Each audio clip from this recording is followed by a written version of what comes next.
আমি চা খেতে খুব একটা পছন্দ করি না, কিন্তু সেদিন যখন বিকেলবেলা একটু চা খেতে ইচ্ছা হলো, ভাবলাম সাথে ভেজিটেবল চপটা করি। অনেক দিন ধরেই করব মনে করছিলাম, কিন্তু হয়ে উঠছিল না।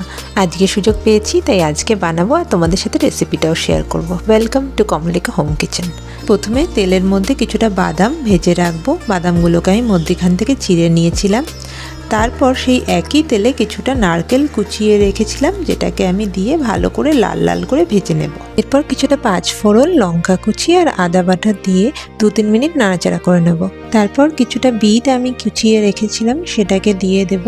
আর সাথে কিছুটা নুনও দিয়ে দেবো, যাতে তাড়াতাড়ি সেদ্ধ হয়ে যায়। বিটটা গ্রেট করে দিলে তার জুসটা আলাদা হয়ে যাবে, ওই জন্য এভাবে কুচিয়ে দিয়েছি। বিটটা সেদ্ধ হচ্ছে, এই ফাঁকে আমি মশলাটা বানিয়ে নেব। যার জন্য জিরে, মৌরি, গোলমরিচ, তেজপাতা, শুকনো লঙ্কা আর আমচুর পাউডার লাগবে।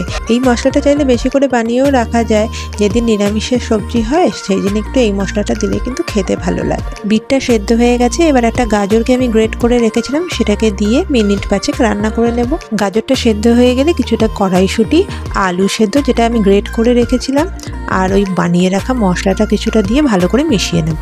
এবার গ্যাসের ফ্লেমটা বন্ধ করে দিয়ে ভেজে রাখা বাদাম, নারকেল আর ধনেপাতাটা দিয়ে এটা ঠান্ডা হতে রেখে দেবো। এবার ভাজার জন্য একটা ময়দার গোলা বানিয়ে নেব, যার জন্য আমি 2 চামচ ময়দা কিছুটা জলের মধ্যে মিশিয়ে নিয়েছিলাম।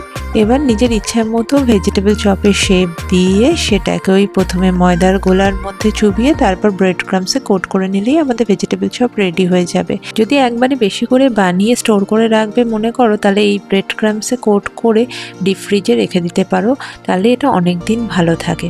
তারপর যখন ইচ্ছে হবে তখন গরম গরম ভেজে নিলেই রেডি হয়ে যাবে। তোমরা অনেকেই আমার ভিডিওটা দেখছো, যেটা দেখে আমার সত্যি খুব ভালো লাগছে, কিন্তু তোমরা একটু প্লিজ সাবস্ক্রাইব করে দিও আমার চ্যানেলে, তাহলে আমি নতুন ভিডিও বানানোর জন্য কিছুটা মোটিভেশন পাই।